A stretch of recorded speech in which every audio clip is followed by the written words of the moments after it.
It's been a while. It's been a little over a year since I started this channel, and a few weeks ago we crossed the 1,000 subscriber mark, so I guess that means a few people like what we're doing. Anyway, I've been asked a few times over the last year to put together a patchbook for the Matriarch, so this month that's what I did. I went through all the posts and compiled all the patches, which turns out to be a little over 50 patches, which is hard to believe, I guess. And for the patchbook, I created 5 new patches. Well, I guess it's 10 new patches because I made a few variations of some of those patches, but I guess it's really just 5 new ones. A lot of work went into this, so I've decided to sell the patchbook instead of just give it away, but it's going to be a pay-what-you-can type thing with a minimum price of $2. But if you like this channel and you really want to support it, something more than $2 would be absolutely great. I really appreciate your support.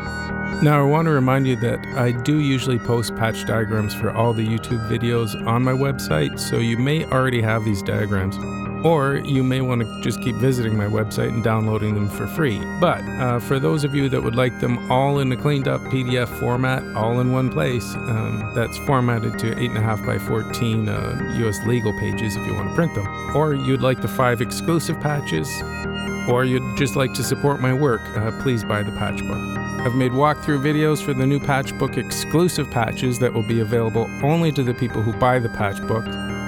Links to the videos are on each page of the book, and of course the link to buy the patchbook is in the description of this video, or you can find it at my website, robemusic.com. Okay, the patch you're listening to now is a variation of one of the very first patches I posted. I'll do a quick walkthrough of it in a minute, but first here's a little demo of some of the patchbook exclusive patches.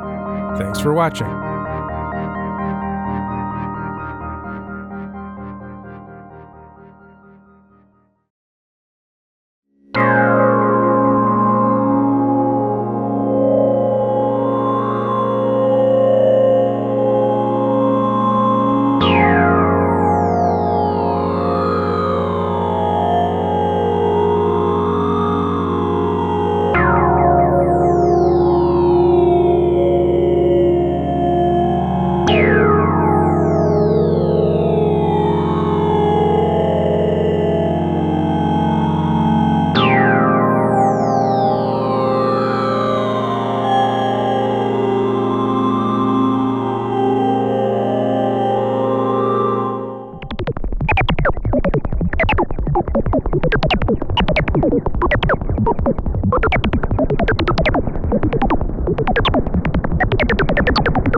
This patch looks really complicated, but all I'm doing is trying to get the Matriarch to behave more like a modular synth. Actually more like a Buchla easel. When I made these patches a year ago, it was right after my studio partner got an easel, and I was very jealous. Anyway, let's take a look at this patch. First, let's do the global settings. There's a bunch on this one. So the basic idea of this patch is 2 independent voices, one controlled by the sequencer and one by the keyboard. So to do that, we have to detach the sequencer and keyboard from internal routing so they'll be independent. So turn local keyboard control off, C#2, D#1, and push C0. And turn off local sequence control, C#2, F#1, C0. We don't want the sequencer to transpose the sequence while we're trying to play a melody with the lead, so we also have to turn off sequence keyboard control, which is D#2, A#0, and C0. The last one I did was more for fun than necessity. I changed the oscillator knob range so I had more range to play with. It's good for oscillator sync, but also for harmonies, especially in the sequencer voice. Using oscillators 3 and 4, we can regain control over the pitches played since it's locked to the sequencer. Oscillator knob range is C#1 and F3. Now this is important. If you find that this isn't working correctly, check your firmware. I found that the latest update, version 1.23, has a bug and makes the keyboard gate out mirror the ARP CV at all times. Hope they fix that. But in the meantime, I just reinstalled a previous firmware version that I had saved on my hard drive, but you can get old firmware versions by contacting Moog directly. Okay, let's start by just recording a single note sequence. So what we're hearing is voice 1, which is oscillators 3 and 4, which get their pitch CV from the sequencer.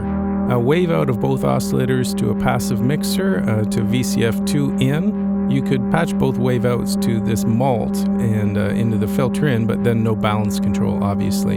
The rest of the audio path is taken care of internally by the Matriarch. Okay, just recorded a 5-note sequence a la Buchla. Let's hear what that sounds like.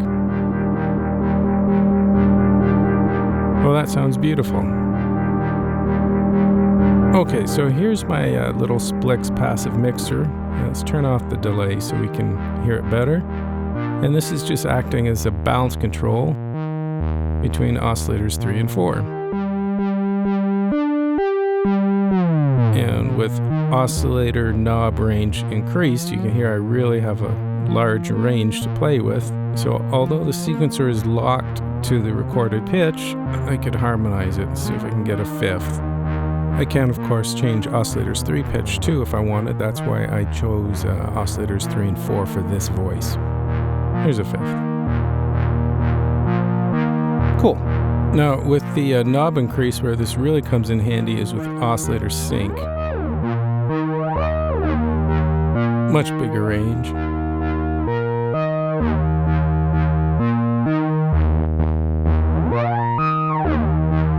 That's just fun. Okay, I'm just gonna stick with a 5th for now. Oh, okay, I forgot to talk about the gate. So we're getting the gate from the ARP sequencer out, gate out, to trig input on the amp envelope generator. Envelope generator out is malted to VCF2 and VCA2. Technically, we don't need to malt the envelope out to the VCA CV in. If the Matriarch is in VCA split mode, it does this automatically. But I've found it does sound slightly different using drone mode and patching in the VCA. Obviously, playing with the filter, we're going to get a variety of different sounds because it's affecting both the filter and the VCA, so loudness. So let's just try to find a nice kind of punchy sound and bring back in the delay. Secret sauce. So the delay is tempo sync to the arpeggiator and in ping pong mode. And as you can hear, we're getting this real nice sort of smear from the delay from left to right. Sounds super cool. Okay, let's have a listen to the other voice. So I'm going to patch a dead patch into the filter 2 for now so we can isolate voice 1, which is coming from the mixer, which is going to be oscillators 1 and 2. I'm using oscillators 1 and 2 for the melodic voice because they're going to be controlled by the keyboard. Let's get the delay off for a sec. So it doesn't matter if I can't alter the pitch of oscillator 1. I'll turn up oscillator 2 in the mixer here, and we can, of course, alter the pitch of oscillator 2 relative to oscillator 1. We've got that increased range again. And now we'll just go for a fifth again, and let's pick a different waveform. Narrow pulse is better. Yeah, sounding good. Get that in tune. Now this attenuator is controlling the amount of filter modulation for the voice, and of course we can play with spacing as well. And this envelope here is modulating the VCA and VCF for the voice. So like the other voice, the envelope out, this time the filter envelope generator, is patched into the CV control for VCF1 and VCA1. Once again, it's not entirely necessary if you use split mode on the VCA instead of drone mode. But this time I'm using this passive mixer to flip between two gate triggers, the keyboard CV out from the back panel of the Matriarch, as well as the sequencer clock out. There's our sequencer clock. Instead of the passive mixer, it'd be super cool to use an expression pedal and voltage-controlled mixer so you could switch between the two gate signals on the fly. But for now, we'll just stick with this. For modulation, I'm really not doing that much. I've got the ModWave LFO patched into an attenuator, out of the attenuator into a mult. Then I'm just patching different destinations into the mult to see what happens, starting with the CV control for attenuator 1, which is modulating the filter of voice 2. So if I play with the envelope, especially the attack of the envelope, envelope modulation coupled with the LFO modulation, I can get some really interesting rhythmic sounds from our filter. Cool, let's put the delay back in and get rid of that dead patch and get our other voice back in the mix. And that's basically the patch. Now it's up to you to explore it and figure out what you can come up with. Let's try patching out of that mult into different destinations and see what happens. Let's try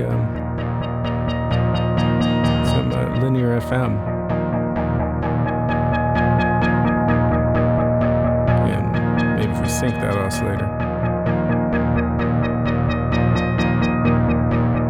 And messing with the envelope generators is really the secret to this patch, I think. Anyway, like I said, that's about it for this one. Have fun messing around and see what you can come up with.